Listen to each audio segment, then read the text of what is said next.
60,000 years ago, a man walked into the forest and never came back. His group waited 1 hour, then 2, then the sun started going down. The terrifying part wasn't that he disappeared, it was that eventually they had to stop looking, because in that world there was no investigation coming, no search and rescue, no answer, just an open question that might stay open for the rest of their lives.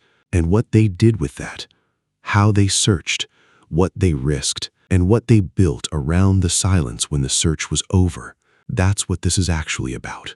Picture this group, 15, maybe 20 people. You know every single face, not because you're sentimental, because you have to. Your survival depends on knowing where everyone is, who's hunting, who went where, who should have been back an hour ago. The moment someone realized he was missing, the group didn't freeze. They split immediately, almost silently, into roles. Trackers went out in pairs, never alone. They held a tight perimeter, close enough to the camp to signal back if something went wrong. The rest stayed at the fire, not because they didn't care, but because loss compounds loss, and ancient humans understood this like a law of nature. Every role mattered. Someone kept the fire burning. Someone protected the children. Someone held the camp together in case the search party didn't come back either, because that happened. This wasn't sentiment.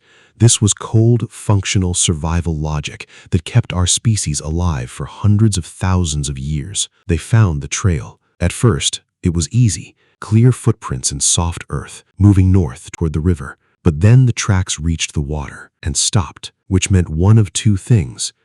He crossed, and the trail continued on the other bank. Or something happened at the water's edge, and there was no trail left to follow at all. The thing about ancient trackers is they were extraordinary. To most of us, the ground is just dirt. To these people, it was a sentence. Peoples like the San Bushmen of the Kalahari, whose tracking traditions reach back thousands of years, virtually unchanged, give us a window into exactly what those ancient searches looked like. A skilled tracker could tell if he had started running, which meant something had scared him. They could measure the moisture inside his track, tell how long ago he passed through this spot, whether the search was already too late, or whether there was still time. They could read the angle of broken grass to know if he had changed direction suddenly, whether he had seen something or heard something.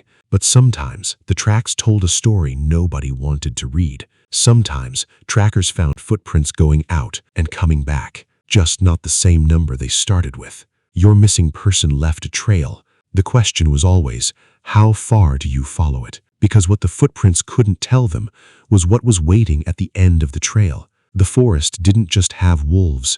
It didn't just have big cats. It had other humans, rival groups, just as capable, just as desperate, just as dangerous. Paleontologists have found skulls with blunt force trauma dating back hundreds of thousands of years, bones with cut marks that weren't made by animals. Some of those missing people weren't lost, they were taken. And here's the detail that makes your stomach drop. Ancient humans weren't afraid of the dark. They were afraid of finding another fire inside it. We can't know their exact rules, but anthropologists studying modern hunter-gatherer societies see the same pattern repeatedly. You follow until the terrain changes in a way that tells you it's over. Then you go home, not because you've given up, but because you have to. And sometimes, not always, but sometimes, the person came back, days later, half-starved, eyes changed, refusing to explain where they'd been, and the group accepted that too,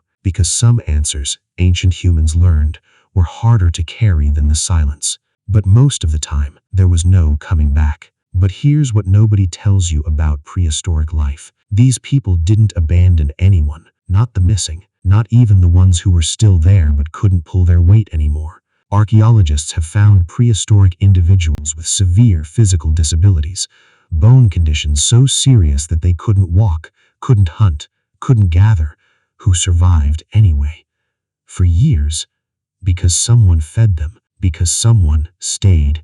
One of the most documented is a Neanderthal at La Chapelle de la Saintes in France, so severely arthritic that he had lost nearly all of his teeth and could not process solid food without help. He survived years past the point where he could have lived alone. Someone chose to keep him alive. And when someone went missing and never came back, the group kept talking about them, around the fire, during meals, in the stories passed to children who never met the person. Long before written language, people were already doing something profoundly human, refusing to let the missing disappear completely. Not entertainment, records of people. Modern humans have something prehistoric people almost never had: closure. Forensics, investigations, death certificates, official answers. If someone disappears today and is eventually found, we get an ending. Ancient humans almost never got an ending. That wound just stayed open. Somewhere out there, the last footprint was still waiting in the mud, long after the people who searched for it were gone too.